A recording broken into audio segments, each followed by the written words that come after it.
প্রাথমিকভাবে ভেবেছিলাম আজকে কোনো ভিডিও করব না, কিন্তু আহ, নিউজ বাংলাতে একটা সাক্ষাৎকার হলো, অভিষেক বন্দ্যোপাধ্যায়ের সাক্ষাৎকার নিলেন আহ, নিউজ বাংলার সিনিয়র সহসভাপতি বিশ্ব মজুমদার, আমাদের খুবই প্রিয় বিশ্ব মজুমদার, দীর্ঘদিন ধরে চিনি। খুব ভালো, একদম সোজা সাপটা সাক্ষাৎকার নিয়েছেন, 1 ইঞ্চিও জমি ছেড়ে দেননি। বিতর্কিত কথা, ভালো কথা, মন্দ কথা, সমস্ত কথাই বলেছেন, যার জন্য আরও আকর্ষণীয় হয়েছে যে না, একঘেয়েমি হয়নি। অনেকে আছে না যে শাসক দলের লোকেদের পেলে মানে ওই চাটে কথা বলতে, আমাদের একটা খুব বাজে ভাষা আছে চাটা। চাটা মানে কোনো বিরুদ্ধ প্রশ্ন করে না, পক্ষে তাদের যেটা পছন্দ অপছন্দের প্রশ্ন করে। কিন্তু বিশ্ব মজুমদার মমতা ব্যানার্জির খুবই ঘনিষ্ঠ, এটা অপামর সাংবাদিক জগৎ জানে, রাজনৈতিক জগৎ জানে। কিন্তু সে সত্ত্বেও কিন্তু সে এই জায়গায় সাংবাদিকতার ক্ষেত্রে কোনো বাছবিচার করেনি। যেমন তারই তারাই প্রথম বলে যে 13টা পাবে তৃণমূল, এই সমীক্ষা প্রকাশ করেছিল। কাজেই সেদিক থেকে এই চ্যানেলটা খুবই একদম স্পষ্ট বক্তা, ভালো লেগেছে আজও, সেটার কোনো ইয়ে নেই। কিন্তু একটা অনেকেরই ধারণা পরিবর্তন হলো অভিষেকের সম্পর্কে। মানে অভিষেককে অনেকে ধরে নিত যে পিসির ছায়া, মানে ওর নিজস্ব কোনো কিছুই নেই, পিসির ছায়া, তাই এটা একটা ধারণা মানে বিরোধীরা খুব বলে বেড়ায়। কিন্তু আজকেও এই সাক্ষাৎকার দিয়ে ওর উপকারই হলো। ধন্যবাদ জানাবো যে বিশ্বকে, যে আজকে অন্তত প্রমাণ করে দিল যে ও একজন মানে পরিপক্ক রাজনীতিবিদ। বরাবরই ও ভালো বলেছে। প্রথমে যখন শুরু করেছিল ছোটো ছোটো বক্তৃতা দিত, তখন এই মামাটি মানুষে আমার পত্রিকায় লিখেছি যে সত্যি খুব ভালো বলে এবং গুছিয়ে বলে, সুন্দর করে বলে, মানে বিরক্ত হয় না লোক, একঘেয়েমি থাকে না, ওর বক্তব্য খুব সুন্দর। এখন তো আরও পরিপক্ক হয়েছে, আরও ইনফরমেশান বেশি থাকে এবং সুন্দর স্টাডি আছে যে মানে সারা দেশের রাজনীতিটাও সুন্দরভাবে নজরে আছে এবং প্রত্যেকটা ওর কথার মধ্যে সেগুলো আসলো। বিরোধীদের যথারীতি সম্মান দিয়েছে, প্রধানমন্ত্রীকে যথাযোগ্য সম্মান দিয়েছে। বিরোধী দলের দিলীপ ঘোষ সম্পর্কে ভালো কথা বলেছেন, মানে খুব খারাপ কথা কারও বলেনি। শুভেন্দুর দিকে একটু কটাক্ষ করেছেন, আর বিচার ব্যবস্থা অভিজিৎ গঙ্গোপাধ্যায় নিয়ে একটু বিরূপ। আদারওয়াইজ সবটাই যা বলেছে ঠিকই বলেছে, কোনো খারাপ কিছু বলেনি। তবে ও ধারণা যে এখন 22টা পেয়েছি, আমরা আরও বেশি পাবো, এই জায়গায় একমত হতে পারলাম না। আমাদের ধারণা যে সিএ হওয়ার পরে সিট কমবে। যেমন ধরুন কিছু দমদম এটা কমে যেতে পারে, কৃষ্ণনগরটা কমতে পারে, বারাসাতটা কমবে, বনগাঁটা তো এখনও হাতে নেই, বনগাঁটা বিরোধীদের হাতে রয়েছে, ওটা ওদেরই থাকবে। রানাঘাটের ক্ষেত্রেও একই কথা বলা চলে। ফলে এরকম যে ব্যারাকপুর এটা বিজেপির হাতে যেতে পারে। এই সিএ কিন্তু কিছু টাকা হলেও ক্ষতি করবে, যে যাই বলুন না কেন। একটা ভোটের কনসলিডেশন কিন্তু সিএটা করেছে এবং এটা ভেবেচিন্তেই করেছে বিজেপি, যে পূর্ববাংলার শুধু মতুয়া নয়, মতুয়ারা দাবি করে তাদের 3 কোটি মতুয়া আছে, আমার ধারণা অত মতুয়া নেই। মতুয়া 1,90,00,000 হবে। কিন্তু আরেকটা দল আছে যাদের আমরা দেখছি সবাই হিসাবের বাইরে রাখে। এটা ইচ্ছা করে রাখেন না, অভিজ্ঞতার অভাব, জানি না।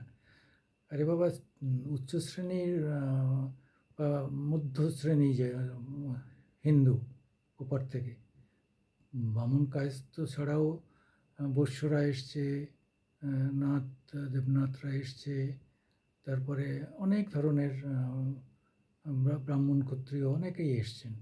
ফলে শুধু মতুয়ারা নয়, মতুয়ার বাইরেও একটা ভালো অংশের উচ্চ উচ্চ জাতি যাতে বলি, তারাও এসছে। তারা হয়তো একটু ওখানেও আর্থিকভাবে ভালো ছিল এবং ওরা আগে আগে সরে এসছেন এখানে, কিন্তু তারাও ব্যবসা বাণিজ্য করে দাঁড়িয়ে গেছে। কিন্তু তাদের মধ্যেও সমস্যা ছিল, সবাই তো আর এখানে এসে জন্মগ্রহণ করেননি। ফলে মানে তাদের এই পাসপোর্ট করার সময় দলিল চাওয়া হতো, বিভিন্ন সময় হ্যারাসমেন্ট হতো, বা তাদের মনে একটা ভয় ছিল। সে সেই ভয়টাকে মুক্ত করেছে। এইবার বলবেন যে পেতে গেলে হ্যান করতে হবে ত্যান করবে, এই সমস্ত সব যুক্তির কথা। কিন্তু সে একটা মানে বাঙালদের, যাদের বলে বাংলাদেশ থেকে আগত সবাইকেই এক কথায় বাঙাল বলে, মতুয়ারা নিজেদের আলাদা করে দেখে, নমশূদ্র বলে ওরা, কিন্তু আসলে একই। আমি তো ৭৬টা গ্রাম, তারপরে ৫২টা গ্রাম, ধরুন এই প্রায় ১৫০-র উপরের গ্রাম একটানায় হেঁটে, পায়ে হেঁটে আমি এসেছি, দেখেছি মানুষ কী ভয়ঙ্কর দুর্বিষহ অবস্থায় তারা এসছে। আজকে সে তাদের মানসিকভাবে শান্তি দিয়েছে। এটা ঠিকই, তারা এখানে ভোট দেয়, তারা এখানকার নাগরিকত্বের সব সুবিধাই পায়, কোনো অসুবিধা নেই। কিন্তু তবুও তারা যে নাগরিক না, আমি একটা বই লিখেছিলাম নন সিটিজেন ইন্ডিয়ান, তারা এখানে ইন্ডিয়াতে থেকেও নন সিটিজেন হিসাবে তারা নিজেদের মনে করতো। সেইটা কিন্তু মানসিকভাবে দূর হওয়াতে একটা তাদের মধ্যে সুন্দর একটা এসছে। আবার অন্যদিকে যে মুখে যতই বলুন না কেন মুসলিমদের যেতে হবে না, এখানকার যারা মুসলিম, কিন্তু মুসলিমদের মধ্যেও একটা ভয় ঢুকেছে। একটা শ্রেণীর মুসলিম তো ওপার থেকে এপারে এসেও তারা ঘরবাড়ি করেছে, ৭১-এর পরেও তারা আধার কার্ড করেছে, সব কাটফাট করেছে। আমরা গিয়েছিলাম বনগাঁয়ে, আমরা ভিতরে পেট্রাপোল অনেক জায়গায় গিয়ে আমরা দেখেছি তারা মুসলিম, এবং তারা এখানে ওপারের মুসলিম এখানেও থাকে ওখানেও থাকে, আবার এখানেও বাড়ি করেছে ওখানেও ঘরবাড়ি আছে। এরকম বহু রকম দ্বৈত নাগরিকত্ব অনেকেরই আছে, যদিও আমাদের দেশে দ্বৈত নাগরিকত্ব নিষিদ্ধ, কিন্তু এইরকম আছে। কাজে এর হিসাবটা কে রাখে? এবং এই অংশটা একটু মনে মনে ভয় পেয়েছে, এটা ঠিকই। মানে অনেকে বলছে যে কেউ কেউ বাংলাদেশে যেতে শুরু করে দিয়েছে, অনেকে চলেও গেছে, সত্য মিথ্যা জানি না। তবে এখানে যারা আদি মুসলিম তাদের কিন্তু ভয় পাওয়ার কিছু নেই, এটা তারা মোটামুটি বুঝছে। তবুও মুসলিমরা একটু দ্বিধাগ্রস্ত, তাদের মধ্যে একটা রয়েছে। এর ফলটা কী হলো? মুসলিম কনসলিডেশনটা তৃণমূলের বিরুদ্ধে একদম আরও পোক্ত হয়ে গেল। আইএসএফ মাঝখান থেকে কিছু ভোট এদিক ওদিক করার করছে। তারা বলতে চাইছে যে আমরা যারা এখানকার নাগরিক, আমাদের তো কোনো ভয় নেই, আমরা কেন সিএ নিয়ে ভয় পাবো? যুক্তির কথা বলছে ঠিকই, কিন্তু মুসলিমদের মধ্যে একটা দোলাচল আছে। এরকম একটা জায়গায় থেকে মানে ১৭টা ১৮টা সিটের বেশি তৃণমূল পাবে না, আরও কমলেও কমতে পারে। যেটা সে ভোটার বলেছে যে এখানে ১৩টাও পেতে পারে, এমন অবস্থায় হতে পারে। তা আমরা অনেক আগেই লিখেছিলাম যে ১৩-১৪টা পেতে পারে একটা সময়। আমাদের এখনও মনে হয় ১৩-১৪টা তো পাবেই। ১৭টা পেলেও পেতে পারে, কিন্তু আরও কিছুদিন পরে বোঝা যাবে। তবে একটা কথা খুব পরিষ্কার, অ্যান্টি ইনকামবেন্সি প্রায় তৃতীয়বার দিদি এসছেন। মোদিরও সেন্ট্রালে তারও তৃতীয় দফার ভোট চলছে, দিদির তৃতীয় দফা কমপ্লিট হয়ে গেছে, হতে চলেছে। ফলে অ্যান্টি ইনকামবেন্সি আছে। তারপরে এই ধরনের অনেক রকম বিষয় আছে, যার ফলে লোকসভাতে একটু তৃণমূল ব্যাকফুটে, এটা আমার মনে হয়েছে। আমাদের বিভিন্ন জেলাতে সাংবাদিকরা আছেন আমার মামাটি মানুষের, তারপরে বিভিন্ন জায়গায় আমরাও যাতায়াত করে আমাদের যেটা মনে হয়েছে, কেমন যেন একটা এই সরকারের প্রতি কিছু লোকের একটা মনোভাবের পরিবর্তন এসছে। তারা বলছে ঠিক আছে, আর একটা দলকে দেখতে চাই, আমরা কংগ্রেসকে দেখেছি, বামেদের দেখেছি, তৃণমূলকে দেখলাম, আমরা আর একটা দলকে দেখতে চাই, এরকম একটা কথা শুনতে পাই। এরকম মনোভাবও আছে, অস্বীকার করার নেই। কিন্তু আফটার অল প্র্যাকটিক্যালি ভোটে কী হবে সেটা আমরা আরও কিছুদিন পরে আরেকটু ভালো করে বলতে পারবো। তবে এই মুহূর্তে কিন্তু ব্যাকফুটে তৃণমূল।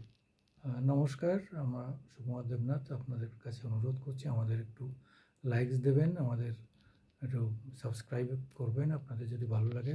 বিরুদ্ধে কিছু বলার থাকলেও বলবেন, আমরা অকপট, কোনো চিন্তা নেই। নমস্কার।